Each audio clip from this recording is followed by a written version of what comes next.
Okay, guys, so check out what a communist has to say about Ethan Klein saying Ban Shapiro should be gassed in the Holocaust.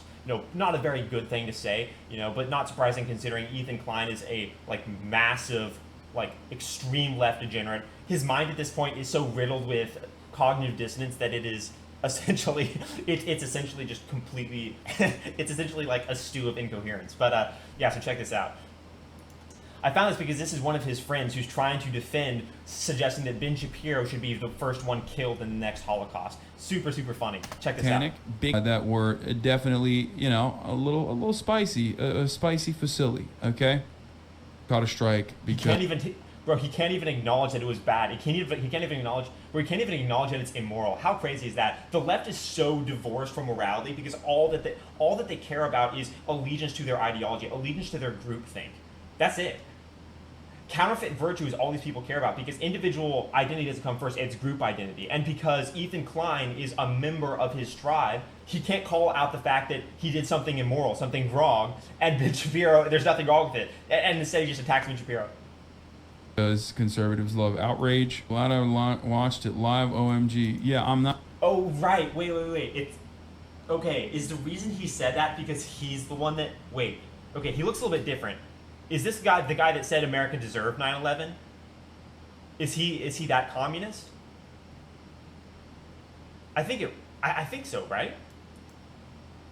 That comment reminded me.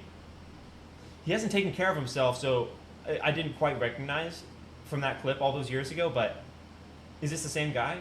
Okay. Not gonna talk about it. Listen, he just said some shit about Ban Shapiro that conservatives are complaining about and crying about because he said Ban Shapiro, who will be responsible for the next Holocaust, he just said he hopes he goes first in it. Okay, dude. Okay? And of course that understand. Bro, these people are so divorced from morality that they can't even acknowledge what's wrong. They can't even acknowledge what's evil. This is what counterfeit virtue does to a person. Is they believe they are so far above morality that they can lie to you and pretend as though they're good while saying absolutely heinous, insanely awful stuff. Like America deserved 9/11, for instance. Right? Like that. Oh man, dude, you can't make it up. These leftists defeat themselves because they're losing 1v1 to reality.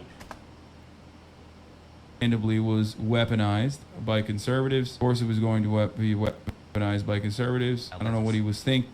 No, it's weaponized by reality because it was an immoral thing to say. Conservatives are just pointing at him and being like, oh look, another example of him being a hypocrite. Dude, we all know that Ethan's in decline. That's why he's called Ethan Decline at this point. Bro, everyone's basically mourning his proverbial death because back in the day he used to be authentic. Now he's just a shell of himself and his brain is a stew of cognitive dissonance. Everything that he says contradicts the sentence he said before, and he makes a fool of himself. Not to mention that he's on antidepressants and overweight. But that's just bro, that doesn't matter much. That's just a detail compared to the true decline of Ethan Decline. I think it must really suck. I'll rephrase that. I think it must really be difficult being people like this because you're constantly reminded by reality that what you say isn't coherent and moral.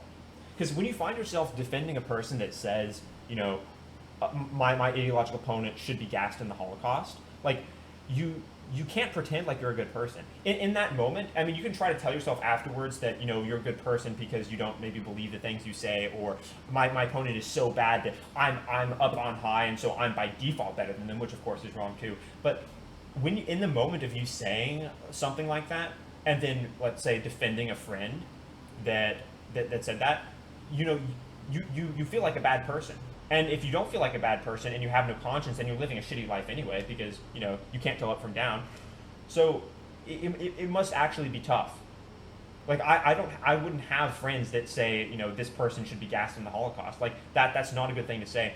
And I think what makes it even worse for people like Ethan is that when you also believe that you're a good person after saying that, it means that you're so far down the rabbit hole of counterfeit virtue that you're basically disconnected from reality. Trying to convince yourself and convince others that you're a good person after saying something like that, like the person who disagrees with me should be gassed in the next Holocaust, or like America deserved 9/11. When you try to tell yourself that you're a good person after saying something like that, you actually make yourself weaker. On a technical level, you make yourself weaker because you weaken the connection between you and the objective frameworks that define reality and your ability to relate to them. And so you just become more narcissistic, become more disconnected, more detached, and it's a very, very ugly thing to see. So yeah, it's not surprising, but it is an important feature to recognize. This is it's a symptom of a disease which is like absolutely crippling to the mind, which is believing that you're better than somebody because you disagree with them. And yeah, due to the nature of the Marxist philosophy, if you read what Marx wrote, these people believe that they gain counterfeit virtue as a result of the adherence to the group membership. You know what I mean? The last thing I'll say about this is that, okay, so Ethan's crying on Twitter about being suspended. The reason he's crying isn't because he's suspended. It's because in the past he has used the metric of other people being suspended or banned as evidence of them being wrong and him being right, or more like him being able to run from reality that judges him. That's more accurate. And so because that is the metric that he's used to evaluate others, now that it is used on him, he realizes that it is, in fact, not a metric to evaluate analysis. It is not an objective metric. It doesn't mean anything. And so that cognitive dissonance is the reason he's crying on Twitter. That disconnect, that cognitive dissonance is the reason he's so upset that now Ben Shapiro can be like, yeah, well, you're banned because you said something crazy. Because in the past, Ethan has said, oh, this person got banned because they say something crazy.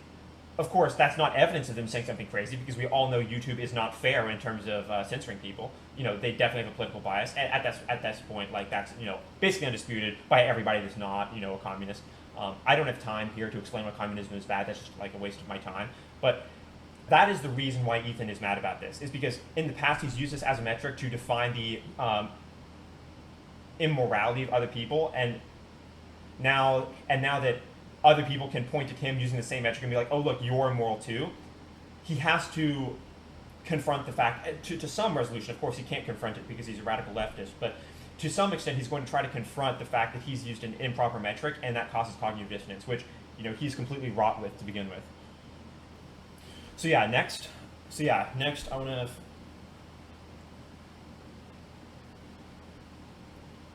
Oh, this guy also said Elon Musk is a failure? Well, dude, there you go. You don't... Bro, yeah, exactly. Elon Musk, basically the most impressive person on the planet, richest person in the world, innovator in like 3 different fields, revolutionizing rockets, cars, etc. Yeah. He's a failure too. This guy made a video about that. Yeah, I mean... Dude, what did I tell you? People like this resent reality. They are literally at war with reality because they can't... Bro, they're not even... They're losing 1v1 to reality, much less the people who disagree with them. They're constantly, like, battling. Bro, imagine believing... Like, if you have to, like, try to argue that Elon Musk is a failure, then, you know, you're, like... I mean, you're a flat earther. Like, straight up. Those are parallel lines. Those are parallel, like, modes of thinking. It doesn't... I mean, I'm surprised, but I'm not surprised, you know what I mean? Because, you know, communism, it's already, you know, like, basically mental disability. So, yeah. Surprising, but not surprising. There you go. Dude, freaking subscribe! Bro! Oh god, how do I do this? Bro! Subscribe, bro! Bro, freaking subscribe!